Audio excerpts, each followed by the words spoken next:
할렐루야. 시카고에 가면 윌로그릭 교회가 구도자의 예배라고 해서 전통적인 예배 형식을 벗어나 새신자들을 배려하면서 부담 없이 예배를 드리려고 하는 그런 교회가 있습니다.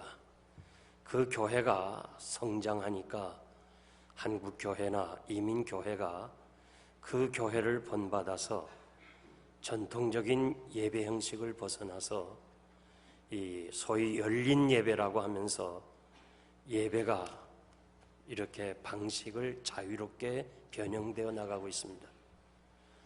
제가 집회하면서 보면 나이 드신 분들이 많은 예배는 전통적인 예배를 드리고, 또 젊은이들이 많이 오는 예배는 열린 예배를 드리고, 또 청년들이 많이 오면 자유로운 예배를 드리는 그런 모습들을 보았습니다. 저는 그 구도자의 예배에 참석해 보면서 예배가 하나님께 드리는 것인지 사람을 위한 것인지 구분을 할 수가 없었습니다. 예배는 형식이 어떠하든지 간에 중요한 것은 예배의 대상은 하나님이십니다. 우리가 신앙생활에 가장 중요하게 생각해야 되는 것은 예배입니다. 모든 형태의 예배는 그 내용과 실행에 있어서 하나님께 드려야지 인간을 위한 것이 아닙니다. 예배의 근원은 구약의 5대 제사인 번제에서 근원을 찾을 수 있습니다. 번제라는 말은 올라간다는 뜻입니다. 번제물은 모든 것을 제단에 올려놓고 그 제물을 태워서 하나님 앞에 그 연기가 올라가므로 그것을 향기라고 그랬고, 하나님이 흠양하신다고 그렇게 말씀을 하고 있습니다. 번제물은 태워서 다 드리는 거예요. 사람이 가지는 것이 하나도 없습니다. 그래서 예배는 전적으로 하나님이 영광을 받으셔야지 사람이 무엇을 가지거나 사람이 영광을 취해서는 안 되는 것입니다. 우리가 예배를 드리는 시간 혹은 헌금, 섬기는 일이 어떻게 보면 우리가 가진 것이 없어요. 그래서 다 하나도 소유가 없기 때문에 없어지는 것 같이 생각할 때가 많은데, 하나님께서는 그 예배 드린 것을 다 기억하신다고 그랬어요. 그리고 그날에 상을 주신다고 약속해 주었습니다. 인생은 지나갑니다. 모든 것은 다 갑니다. 우리가 추구했던 모든 것들은 다 잃어버리는 날이 올 것입니다. 세상에 남는 것은 하나도 없습니다. 남는 것이 있다면 하나님께 드린 그것만이 남는 것을 여러분들은 기억할 필요가 있습니다. 이제 언젠가 하나님 앞에 설 때 하나님께서는 여러분들이 예배 드린 시간들, 하나님께 드린 것을 책에 다 기록했다가 그날에 특별한 소유로 삼을 것이고, 자기 백성을 아끼겠다고 말라기 3장 16절 이하에서 말씀드립니다. 예배는 보는 것이 아닙니다. 드리는 것입니다. 이 드린다는 말은 계속적인 의미가 이 단어 속에 포함되어 있습니다.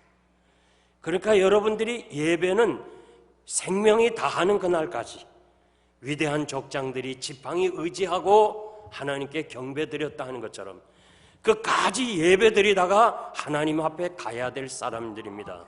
그리고 우리는 하나님 나라에서 영원히 하나님을 찬양하고 경배할 수가 있습니다. 주님이 말씀하시기를 아버지께 예배하는 자들은 신령과 진정으로 예배하라고 말씀하시면서 이러한 사람을 찾고 계신다고 말씀하십니다.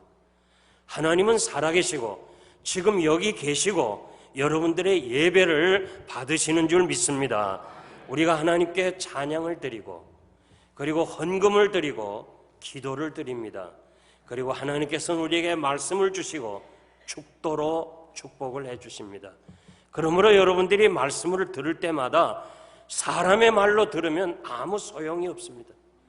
하나님께서 직접 말씀하시면 우리가 듣지를 못합니다.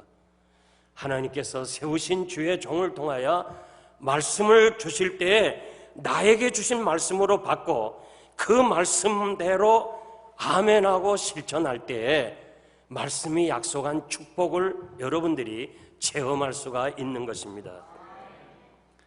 잭 에이커라는 약국을 경영하는 사람이, 그는 전도를 받고 교회를 나갔습니다. 그날의 목사님이 너희는 세상의 빛이다, 소금이다, 구별된 삶을 살아야 된다, 이 말씀을 듣고 그는 어떻게 살아야 세상의 빛이 될까, 어떻게 살아야 하나님께 영광을 돌릴까 고민하다가 그는 약국에 들어와서 그 성인 잡지가 있는데 그 잡지를 다 치웁니다. 매니저가, 사장님, 이것이 연매상이 300만 불이나 되는 엄청난 돈인데 왜 이걸 치우겠습니까? 그래도 우리는 빚된 생활을 해야 된다. 치웠습니다. 결국 그가 망했느냐? 아닙니다. 하나님이 축복하셔서 1700개나 되는 점포, 미국서 두 번째 큰 약국을, 연세점을, 체인점을 가지고 있습니다. 지금도 에코드 드락이라고 하는 것을 여러분들이 볼 수가 있습니다. 하나님의 말씀 듣고 그냥 지나가면 아무 소용이 없습니다. 하나님의 말씀을 듣고 즉시로 순종할 때 하나님이 약속하신 축복을 체험하고 기적을 체험할 줄 믿습니다. 우리가 하나님께 예배 드릴 수 있다는 자체가 축복입니다. 그리고 큰 은혜입니다. 가인이 하나님 앞에 바른 예배를 드리지 못하였기 때문에 안색이 변하여 기쁨이 없었습니다. 그러나 이디오피아의 한 고관인 내시는 바른 예배를 드릴 때 그의 마음이 기쁨으로 고국으로 돌아갈 수가 있었다 그랬습니다. 여러분들이 하나님 앞에 예배드리고 나갈 때 하나님이 받으시는 예배가 됐다면 기쁨이 충만할 거예요. 그러나 예배를 하나님 앞에서 바르게 드리지 못하면 기쁨을 얻을 수가 없는 것입니다. 저는 여러분들에게 정말 사랑하는 마음으로 이제 여러분들에게 많은 말씀을 드릴 기회가 없습니다. 그래서 정말 제 중심에서 사랑하는 마음으로 말씀을 드리는데, 제일 중요한 것이 예배를 바르게 드려야 돼요. 예배를 생명처럼 귀중하게 여겨야 되고, 예배를 드릴 때 하나님을 만나러 간다는, 하나님 앞에서 드릴 수 있는 이 축복, 이 감사에서, 감격에서 예배 드리러 나와야 되는 것입니다. 그래야 하나님이 중심을 하시기 때문에 여러분들을 축복하시고 삶의 기쁨을 허락해 주실 줄 믿습니다. 오늘 이 말씀을 통해서 하나님이 받으시는 예배가 어떤 것인가, 세 개를 말씀드리려는데, 첫째는 정한 시간입니다. 번제는 아무 때나 드리는 거 아닙니다. 아침과 저녁에 정한 시간에 삼가 내게 드리라. 아침과 저녁에 드리는 것은 상번제라고 하고, 특별한 번제를 드리는 것을 특별 번제라고 합니다. 아침의 번제는 헌신과 소원입니다. 하나님, 오늘도 하나님을 위해서, 하나님 나라를 위해서 내가 살겠습니다. 저녁의 번제는 감사와 사죄입니다. 하나님, 오늘도 하나님의 은혜로 살았습니다. 감사합니다. 그러나 내가 허물이 많이 있었습니다. 용서하세요. 이렇게 아침과 저녁, 여러분들이 만약에 여러분의 가정에서 아침과 저녁에 예배를 드릴 수 있다면 그 가정은 가정 천국을 이룰 것이고, 그 가정의 자녀들을, 경영을 하나님이 책임져 주시리라고 믿습니다. 하나님 앞에 바른 예배를 드릴 때에 하나님께서는 그 예배 가운데 역사하셔서 여러분의 삶과 여러분의 가정과 여러분의 자녀를 책임져 주시리라고 믿습니다. 오늘 우리는 정한 예배 시간이 있어야 됩니다. 우리에게 이 정한 시간은 언젠가 공적 예배 시간입니다. 주일날 하나님께 드리는 귀한 시간, 수요일 정한 예배 시간을 여러분들이 귀중하게 여겨야 돼요. 특별히 직분자들, 적어도 안수 집사님, 권사님, 장로님들은 예배 시간을 중요하게 생각해야 돼요. 아주 공적 예배를 중요하게 생각해야 돼요. 이 시간은 하나님께 드리는 약속의 시간입니다. 우리가 미국에 와서 약속의 시간은 잘 압니다. 노인들도 압니다. 이 어포인트먼트라는 단어는 노인들도 알아요. 우리가 의사에게 약속하거나 혹은 변호사에게 약속했다 할 때는 어떠한 것을 제쳐놓고도 그 시간을 지킵니다. 그런데 하나님과 약속한 시간은 자기 마음대로 변경해. 내가 뭐 볼 일이 있다 그러면 언제든지 예배를 드리지 않고 그곳에 갑니다. 사람을 만납니다. 그래서는 안 됩니다. 오늘 가만히 보면 무슨 빅게임이 있을 때, 운동이 있을 때, 올림픽 경기가 있을 때 예배 시간과 경기가 맞물리면 예배 시간을 변경시키는 것이 오늘의 현실입니다. 우리는 정말 이 장로교회, 이 개혁주의 신앙은 우리 선배들, 신앙의 선진들은 주일 예배를 지키기 위해서 생명을 바쳤어요. 감옥에 갔어요. 그러면서 이 주일날을 지켰고 우리에게 신앙을 유산으로 남겼습니다. 앞으로 무슨 일이 있다 할지라도 우리는 주일을 거룩하게 지켜야 돼요. 며칠 전 눈이 많이 와서 여러분들이 힘들었지만 그래도 500명 이상 출석해서 예배를 드렸다는 이야기를 제가 캘리포니아에서 들으면서 하나님께 감사했어요. 다 문 닫는다 할지라도 어렵다 할지라도 정말 하나님 앞에 나가 예배 드리겠다고 하는 그 중심은 변해서는 안 되는 거예요.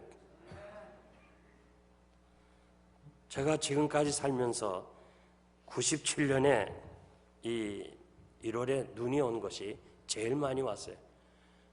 우리 허벅지까지 눈이 왔어요. 그때 저는 정확하게 2번 예배 시간을 지켰어요. 그리고 제가 사무실에 앉아서 다 그 저녁 예배 끝나고 가는 사람들에게 다 조를 짰어요. 마지막 다 들어오면은 저한테 전화를 하라. 그래서 다 사람들이 전화가 올 때까지 기다렸어요. 중간에 어디 차가 빠졌다면 제가 전화를 걸어서 가서 좀 도와줘라. 그때는 차가 안 다니니까. 그러나 나는 주일을 거룩하게 지켜야 되기 때문에 그래서 마지막까지 다 들어왔다는 전화를 듣고 나가려고 하니까 이미 차가 눈 속에 파묻혔어요. 나갈 수가 없어요. 그래서 우리 아이들과 같이 우리가 오늘은 여기서 지내자. 저 교육관에서 채플에서 잠자리를 준비했는데 바로 우리 배상래 집사님과 안준섭 집사님이 랜드로버라고 하는 도요타 큰 차를 가지고 이 교회로 오는 거예요. 그래서 이 집사님 말씀이 뭔가 교회에 가야 되겠다. 누군가가 있을 것 같다. 그런 마음 가지고 결국 와서 저희들이 있다는 것을 보면서 집사님도 기뻤고 저도 기뻤어요. 아무도 안 보는 것 같지만은 하나님이 보시고 우리를 이렇게 인도하시는구나. 저는 주일을 성수해서 참으로 복을 많이 받았어요. 지금도 제가 가서 외치는 것이 교회마다 주일을 거룩하게 지키자. 제가 마지막까지 외쳐야 될 나의 사명은 주일을 거룩하게 지켜야 돼요. 이 날을 하나님 앞에서 드리는 일에 우리가 양보를 해서는 안 돼요. 어떠한 이익이 온다고 어떠한 내게 도움이 된다고 해서 주일을 함부로 바꿔서는 안 돼요. 주일을 생명처럼 귀중하게 여겨야 돼요. 초대교회는 하루 3번씩 시간을 정하고 예루살렘에 올라왔습니다. 다니엘은 하루에 3번씩 정했어요. 그 포로민으로 어렵고 힘들 때 그는 예루살렘을 향하여 창문을 열고 하나님께 기도했어요. 총리가 돼서 얼마나 바빠요. 그 바쁜 사람이 하나님과 약속의 시간을 지키기 위해서 다시 예루살렘을 향하여 창문을 열었습니다. 이제 예루살렘을 향하여 창문을 열고 기도하면 사자굴에 들어가요. 사자굴에 들어가서 생명을 잃어버리는 그 위험한 일에도 전에 행하던 대로 창문을 열었다고 그랬어요. 닫힐 줄 모르는 기도의 창문. 그는 한 시대를 위대하게 하나님이 사용해 주시고 하나님이 영광을 받으셨습니다. 미국의 20대 대통령인 가필드가 대통령이 되어서 백악관에 들어간 후에 첫 번 강요회의가 주일 오전 10시에 있다고 비서가 통보가 옵니다. 죄송하지만 나는 선약이 있어서 오늘은 회의를 할 수가 없습니다. 아니, 지금 미국에 위기가 있어서 이 위기를 해결하기 위해서 전체 강요가 모여야 되는데 이것보다 더 중요한 모임이 어디 있습니까? 나는 하나님께 약속을 한 사람입니다. 하나님과 선약을 한 사람입니다. 주일은 거룩하게 지켜야지. 아무리 위기가 온다 해도 강요회의를 할 수가 없습니다. 결국 이러한 사람이 나라를 다스렸던 미국은 최대 강국을 이루었던 것을 우리가 잘 알 수 있습니다. 성도 여러분, 다른 것은 몰라도 주일은 생명처럼 귀중하게 여기세요. 어떠한 일이 있다 할지라도 주일만은 지켜야 돼요. 하나님 앞에서 바르게 지켜야 돼요. 우리가 달력을 보면 주일은 빨간 것으로 인쇄를 했어요. 잘 기억이 안 나면 집에 가서 달력을 보세요. 주일은 빨간 걸로 인쇄했어요. 빨간 것은 멈추라는 거예요. 빨간 것까지 신호등을 무시하고 가면 사고 나는 거예요. 여러분들이 주일을 거룩하게 지켜보세요. 하나님께서 여러분의 삶을 지켜주실 것이고 여러분의 가정을 지켜주실 것이고 여러분의 자녀를 이 땅에서 지켜주실 줄 믿습니다. 두 번째는 정한 예물입니다. 많은 짐승이 있지만은 아무 짐승이나 번제물 드리는 거 아니에요. 육식동물은 안 돼요.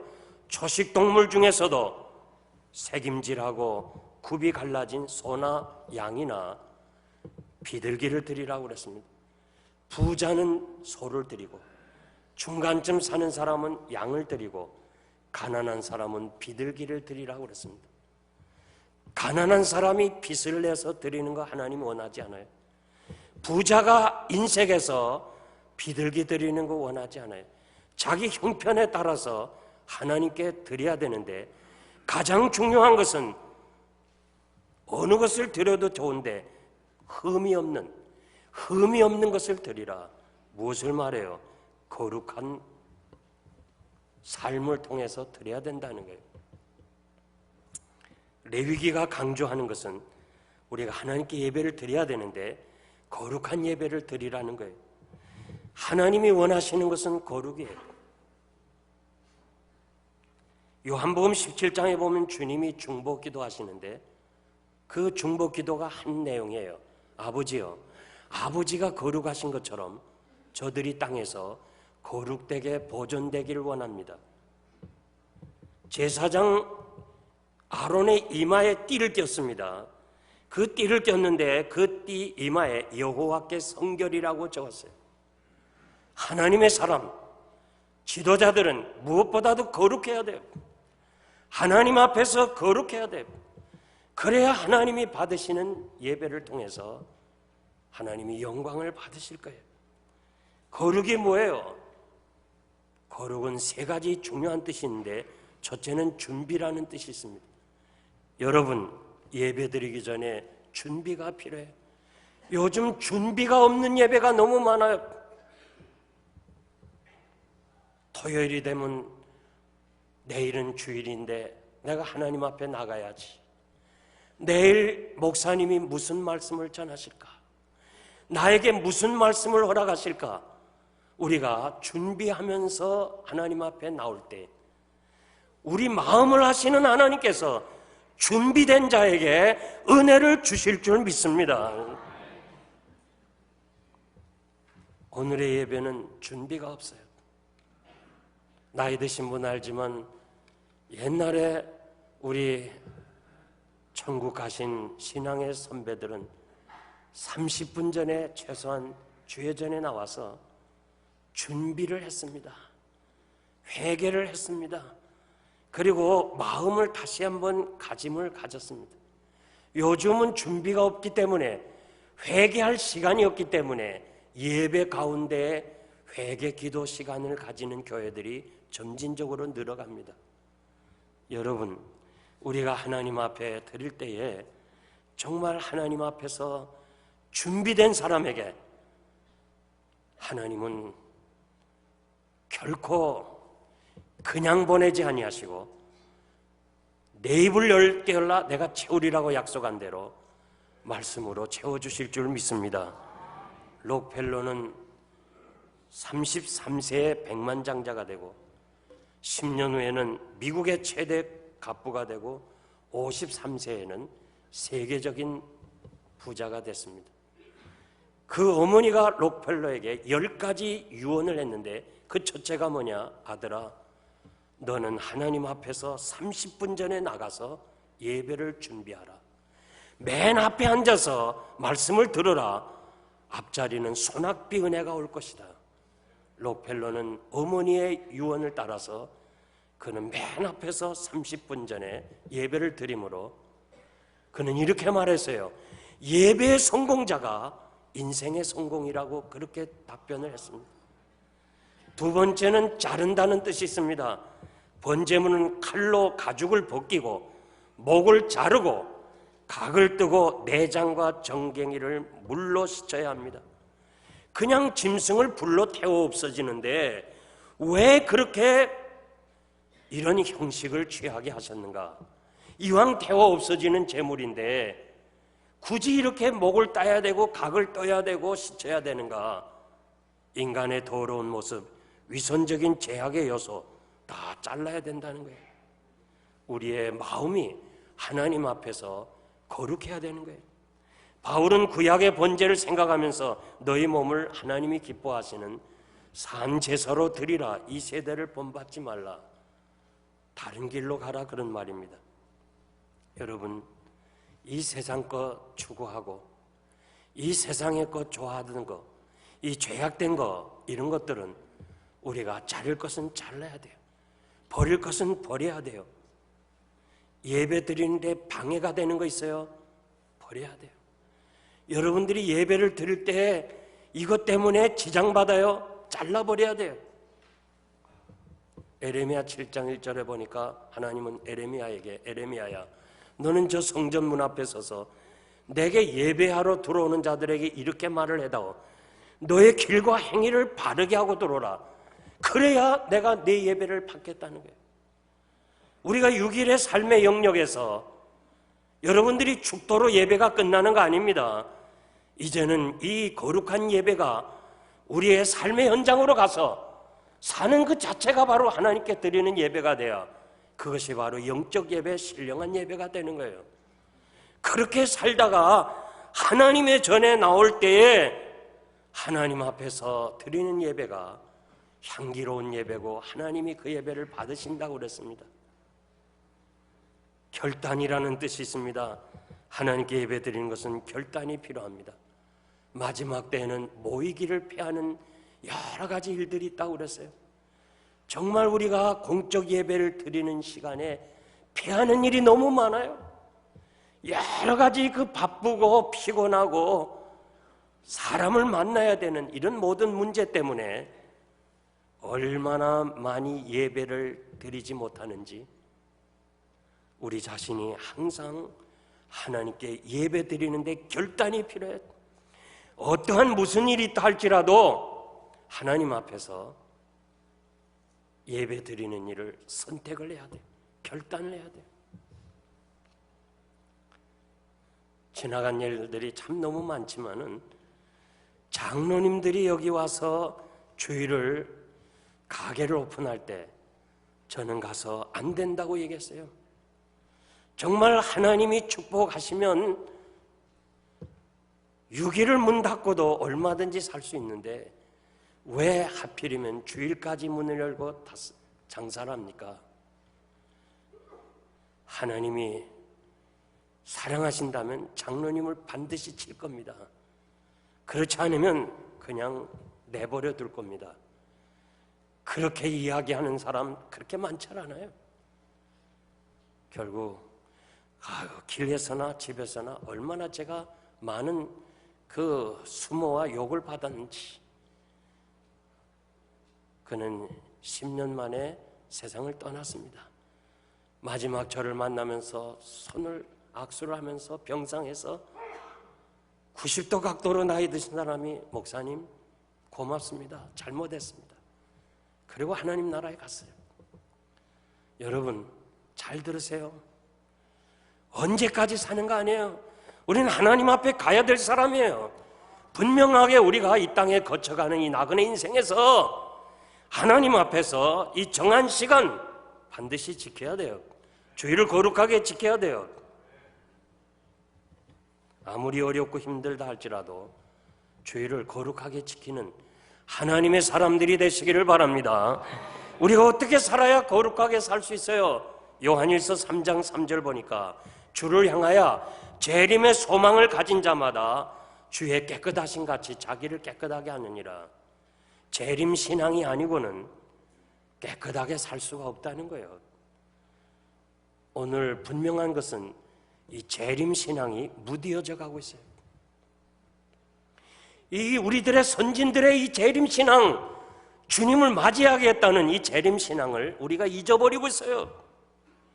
그렇기 때문에 우리의 삶이 거룩성을 잊어가고 있어요. 오늘 여러분들이 주님을 만난다 할 때 우리가 이 모습으로 살아서 되겠어요? 이렇게 행동해서 되겠어요? 오늘이라도 주님이 오시면 내가 주님 맞이하겠습니다. 이 재림 신앙으로 여러분들이 무장하시기를 바랍니다. 언제라도 주님이 오라 하면 주여 가겠습니다. 감사합니다. 아버지 집으로 돌아갑니다. 이것이 여러분의 신앙의 자세가 되기를 바랍니다. 마지막으로 정한 장소입니다. 번제물은 회막 문 앞에서 여호와께 연락하시도록 드리라. 회막은 면회하는 집입니다.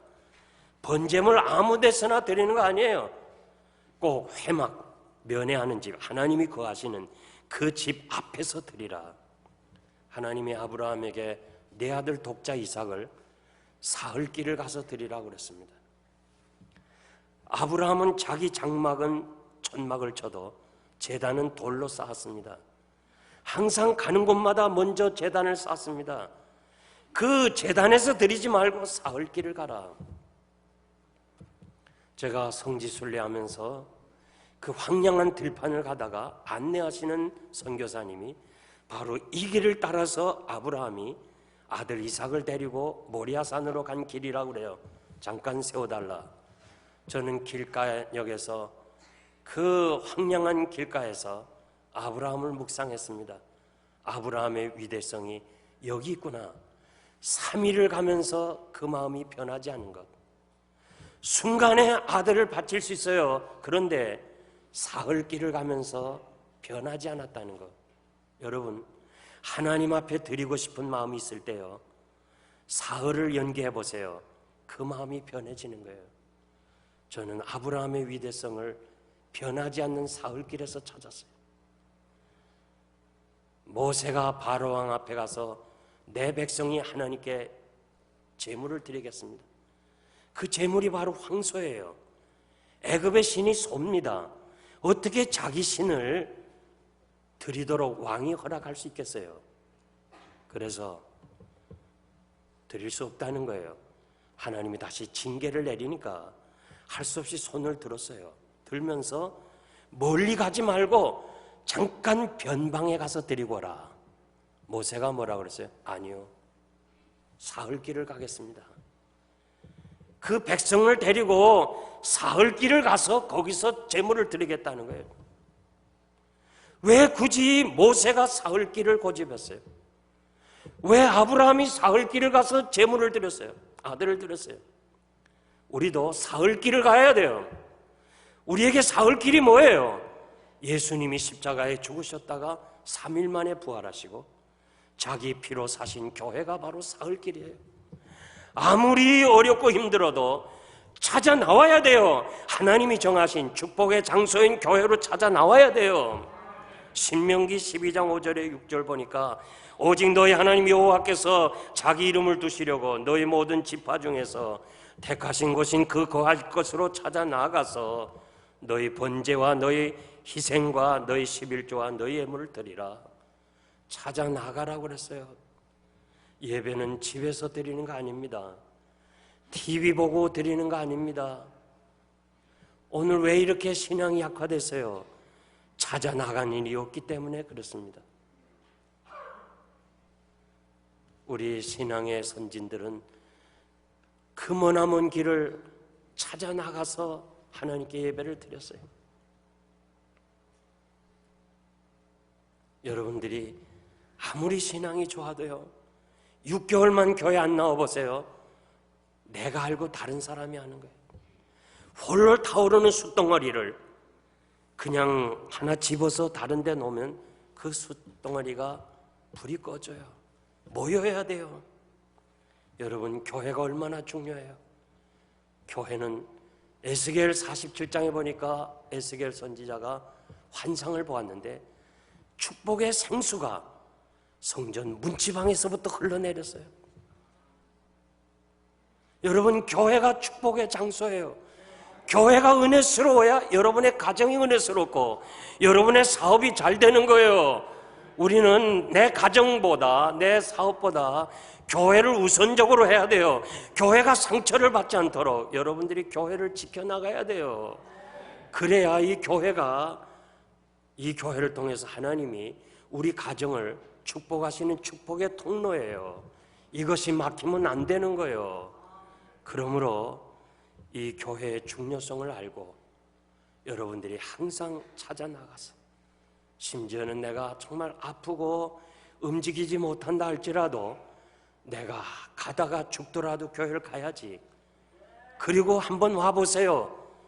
하나님이 치유하시는 기적을 체험할 거예요. 제가 한국에서 그랬어요.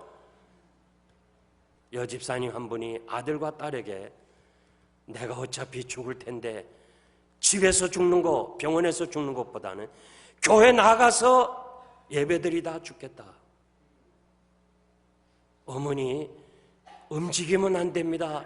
정말 힘듭니다. 의사가 못 움직이겠습니다. 아니야, 가자. 가다가도 죽더라도 교회 가다 죽었다 하면 너희들이 하나님 앞에 복을 받을 거다. 죽을 각오를 하고 교회 나왔다가 예배 가운데 치유하시는 체험을 한 사람이 있습니다. 여러분, 생명 다하도록 끝까지 하나님 앞에 나와 예배 드리다가 영광 중에 주를 뵙는 여러분 되시기를 바랍니다. 이제 제가 말씀을 맺겠습니다. 시애틀에서 유명한 세 사람이 나왔는데, 그런데 공교롭게도 세 명 다 대학 졸업장이 없는 사람들입니다. 첫 번째 사람은 빌 게이츠. 우리가 잘 아는, 그는 가난한 가정에서 출생해서 하버드 대학에 들어갔지만은 돈이 없어서 중간에 그만뒀습니다. 지금 그는 세계적인 부를 소유했습니다. 지금도 세계에서 가장 많이 돈을 도네이션한 사람입니다. 두 번째 사람은 보잉이라는 사람입니다. 시애틀에서 보잉 항공사를 세웠습니다.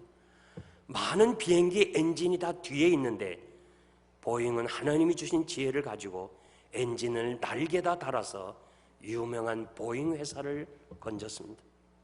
세 번째 사람은 맥골드라는 사람, 여러분들이 지금 편리하게 쓰는 핸드폰, 셀폰을 발명한 사람입니다. 이 세 사람은 어릴 때 주일학교 때 라이크우드라는 주일학교에서 그 선생님으로부터 하나님의 말씀을 배웠습니다. 그 주일학교 선생님들은 이 세 아이에게 너희들은 일생을 하나님께 예배하는 것을 가장 중요하게 생각하라. 이것이 복되고 이것이 성공의 비결이라고 그래서 세 사람은 대학을 나오지 못한 가난한 사람들이었지만은 하나님께 예배드리는 것을 가장 귀중하게 생각하고 실천해서 오늘 세계적으로 유명한 회사들을 경영하는 갑부들이 됐습니다. 이 세 사람은 그냥 부자가 아니고 하나님이 주신 축복을 가지고 많은 사람들에게 도움을 주는 사람이었습니다. 사랑하는 성도 여러분, 예배가 습관적이고 형식적이고 그저 시간이 있으면 나가고 오늘은 뭐 할 일이 없으니까 교회나 가볼까, 그런 사람 되지 말아요. 예배를 생명처럼 귀중하게, 주일을 거룩하게 지키고, 우리 교회가 야외 예배를 안 갑니다. 여러분, 왜 안 간 줄 알아요? 제가 당해와 싸우면서도 야외 예배를 안 가기로 지켰어요. 주일은 거룩하게 지켜야 된다. 오늘 영생교회 부흥은 주일을 거룩하게 지키는 거예요. 앞으로도 주님 오시는 그날까지 이 교회는 거룩하게 주일을 지켜나가야 돼요. 바로 한 교회라도 바로가 가야 하나님이 기뻐하시고 이 바른 교회를 통해서 다른 많은 교회들에게 아름다운 영향력을 끼치는 거예요. 어떻게 하든지 예배를 바르게 드리고 예배 드리러 간다 할 때 기쁨이 넘치고 내가 하나님을 만나야 되겠다 하면서 정말 기쁘고 즐거운 마음으로 하나님 앞에 나와 예배 드릴 때에 하나님께서 예배 가운데 역사하심으로 돌아갈 때는 기쁨이 충만하고 여러분의 문제가 해결되고 치료가 되는 축복의 삶을 살 줄 믿습니다. 기도하겠습니다.